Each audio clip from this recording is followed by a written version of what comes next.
En el espacio del estudio jurídico García Machi recibimos al doctor Federico Machi. ¿Cómo estás? Buenas tardes, Cecilia. Bienvenido. Bien, todo en orden. Bueno, una de las cuestiones que más trabajan ustedes en el estudio es el tema laboral, ¿verdad? Derecho laboral, sí, exacto. Derecho laboral, bueno.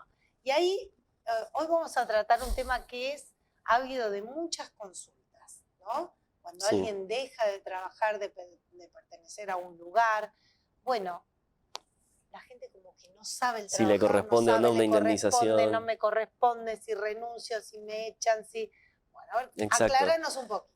Bueno, existen varias causales o motivos por los cuales se puede finalizar o terminar un contrato de trabajo, una relación laboral. Para el estudio de las mismas, generalmente se clasifican 5, que pueden ser por voluntad del empleador, por causas ajenas a las partes, por mutuo acuerdo, por causas propias del trabajador y por voluntad del trabajador. Ahora las voy diciendo y cada una tiene si corresponde su indemnización o no. En el caso de por voluntad del empleador nos encontramos con el despido directo con justa causa y sin justa causa. El despido directo con justa causa, en caso de estar debidamente acreditada, no corresponde el pago de una indemnización. De lo contrario, si alguien, no sé, es pescado robando claro, algo, tal cual. No cumple con su tarea, pero en ese caso tiene que tener como informes. Tiene que estar debidamente acreditado, exacto, el causal por el cual se lo despide. De lo contrario, en el despido directo sin justa causa, corresponde el pago de una indemnización conforme el artículo que es conocido, el 245 de la Ley de Contrato de Trabajo, que establece que es un sueldo por año de antigüedad o fracción mayor de 3 meses. Es decir, yo trabajé 8 años y 2 meses, se computan como 8 años, 8 sueldos. 8 años y 4 meses, o 8 años y 3 meses, ya computan como 9. Son 9 sueldos en concepto de antigüedad, más aguinaldo, SAC proporcional, vacaciones no gozadas y demás rubros. Esos son por voluntad del empleador. Luego nos encontramos por causales ajenas a las partes, que se da mucho. ¿Qué sería? Que sería, por ejemplo, acá nos encontramos con, claro, una subclasificación que son causales biológicas o económicas. Las biológicas es la muerte del empleador, que se da mucho en que el empleador fallece y el trabajador cree que se extinguió la relación laboral y no tiene ningún derecho a percibir alguna indemnización. En ese caso le corresponde el 50% del 245 que mencioné. O sea, si tiene derecho. Que cobrar 8 salarios, 4. Exacto. Más los demás. O sea, rubros. Y ahí se tienen que hacer cargo los hijos. Exacto, los que heredan esa situación. Exacto. Y no es tan conocida esa situación. He escuchado casos de que frente al fallecimiento del empleador dan por se extinguió la relación laboral y se quedan. También, pero también va en parte de la persona. Claro, sí, obvio. La verdad que los hijos se quedan con una deuda tremenda, con el lío. También depende mucho del cliente, de la persona. Eso está contemplado en el artículo 247 de la misma ley, como también contempla las causales ajenas a las partes, pero de la otra subclasificación, que es las causales económicas, que nos encontramos por fuerza mayor, que es aquel hecho ajeno a las partes, que hacen imposible la prosecución de la producción, ¿sí? Que tenía la sociedad o la empresa. Por ejemplo, se incendia una fábrica, por ejemplo. Entonces, es ajeno a las partes. También tiene el derecho a percibir el 50%. Como también tiene derecho a percibir el 50% en caso de estar debidamente acreditado que la empresa o la sociedad ingrese en lo que es un concurso y quiebra. Conocido como bajan la persiana o quiebra la empresa, bueno, también le corresponde el 50%. Luego en la tercera... Me quedé pensando en lo del incendio, porque conozco, no acá en Tandil, pero situaciones que se han incendiado, el seguro que no les cubre. Tienen derecho, Bueno, lo mismo que en un concurso y quiebra, no es que siempre se puede efectivamente percibir, pero bueno, está el derecho. Bien. Luego existe el mutuo acuerdo, que es el conocido como acuerdo de salida, en el cual las partes congenian un precio, se homologa ese acuerdo y se da por finalizada la relación laboral. como también aquellos contratos con un plazo determinado o con un objetivo determinado o finalización de obra. Eso ya es premeditado en que va a durar determinado plazo o hasta cumplir un objetivo.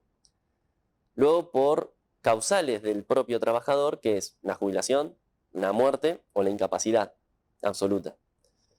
Y por último tenemos la voluntad del trabajador, que nos encontramos con la renuncia, ¿sí? Que acá no es que corresponde a una indemnización, pero sí corresponde a una liquidación final, que comprende los días trabajados del mes, vacaciones no gozadas, SAC, que es el aguinaldo proporcional, etc. Ahora, Y el despido indirecto. y el despido indirecto, que ahora contame el despido indirecto y te quiero hacer una consulta. Bien. El despido indirecto es aquel modo de extinción del contrato de trabajo en el cual la decisión la tiene el trabajador ante un incumplimiento de la patronal. Es decir, en aquellas situaciones que sean suficientemente graves, por ejemplo, maltratos, no se cumple con la seguridad de un establecimiento, se asesora al trabajador, que en realidad ese es el camino, de intimar fehacientemente, es decir, por escrito, a través de un telegrama se recomienda, al empleador de esa situación, intimándolo a que cese ese acto y en caso de que, bajo apercibimiento, de considerarse despedido Si de no forma revé esa indirecta. situación, Claro, exacto. Si no me dejas de maltratar Acá lo o de importante, acosar o de lo que sea. exacto, a veces puede pasar con algún compañero del espacio, muchas situaciones se dan, que acá lo importante es que el despido indirecto le corresponde la misma indemnización que el despido directo sin justa causa, es decir, el 245 en su totalidad. Bien. ¿Sí? Ahora, todo esto que estás hablando, y ya vamos a ir con mensajes porque hay consultas, ¿es para trabaje 1 hora por semana o trabaje, no sé, 18 horas por semana? ¿La ley prevé lo mismo para la persona que trabaja Claro, hay que ver una cada hora, caso. una vez por semana? Exacto, no, hay o que ver cada caso en esporádicamente? particular, pero el procedimiento, el proceso es exactamente, Es igual. sí, primero, sí. Bien, le abrimos el micrófono a Carola porque ha llegado una consulta. Plantean una situación y nos dicen, les cuento que trabajé en negro 16 años en una casa particular y un día me mandó decir mi empleador que no fuera más. Fue porque me dijo que me iba a ayudar a pagar los aportes, se arrepintió, parece que se arrepintió y quedó sin trabajo. O sea, no fue más, se quedó sin trabajo y sin aporte. En ese caso, ¿puede reclamar lo que no se le aportó? Claro, pasa muchísimo, más de lo que uno cree, de que frente a situaciones en las cuales uno ve su relación laboral, su contrato de trabajo en juego, ¿sí? Que corre riesgo, siempre asesoramos de ver a un profesional atento a que, por ejemplo, recibir una carta de documento, un despido verbal, tienen dudas de cómo proceder, eso puede hacer que, si proceden de forma indebida, pierden el derecho a la indemnización o dejan pasar más plazo del que se recomienda. A ver, se puede, aunque haya pasado determinado tiempo, intimar a través de un telegrama a que registre de forma debida la relación laboral y se continúa el intercambio epistolar, que es el empleado, el trabajador siempre envía telegramas, que son gratuitos a través del correo argentino, tienen el beneficio de gratuidad, y el empleador contesta a través de una carta documento. Siempre desde el estudio aconsejamos que vayan a ver a su abogado de confianza cuando ven, hoy a la mañana me despidieron o no me dieron tareas, o siempre verlo porque cuanto más días dejan pasar, exacto. Claro, más difícil es la Sí, situación. luego el reclamo. Y siempre tratar de hablar, ¿no? Antes de llegar a una situación más compleja. Exacto. ¿No? Y así como existen indemnizaciones reducidas, como la del 247 que mencioné, el caso de fuerza mayor, etcétera, también existen indemnizaciones agravadas, que son aquellos despidos durante el periodo de licencia de maternidad, de enfermedad, etcétera. Por eso, siempre cada situación en particular hay que analizarla, ver si era trabajo no registrado. Si alguien te despide porque vos estás enfermo. Exacto, si estás con licencia de maternidad o enfermedad, es una indemnización agravada. Siempre hay que ver cada caso en particular, pero cuando ven que su relación laboral está en riesgo, acudir a un profesional de confianza. Bien. ¿Siempre se llega a un juicio o ustedes No. como abogados como estudio llegan a una mediación, a poder Exacto, no, charlarlo. en lo laboral siempre hay un procedimiento previo que se llama intercambio epistolar, que es que el trabajador envía el telegrama y contestan a través de una carta documento. Actualmente en la mayoría de los casos se puede llegar a hacer un acuerdo en el periodo de ese intercambio, ¿sí? Es decir, nosotros enviamos un telegrama, constituimos nuestro estudio jurídico, es decir, decimos que representamos al trabajador, y del otro lado, el abogado del empleador se comunica con nosotros y bueno, podemos hacer conforme la indemnización que nosotros practicamos, un acuerdo, siempre y cuando teniendo el consentimiento y la conformidad del trabajador. Claro.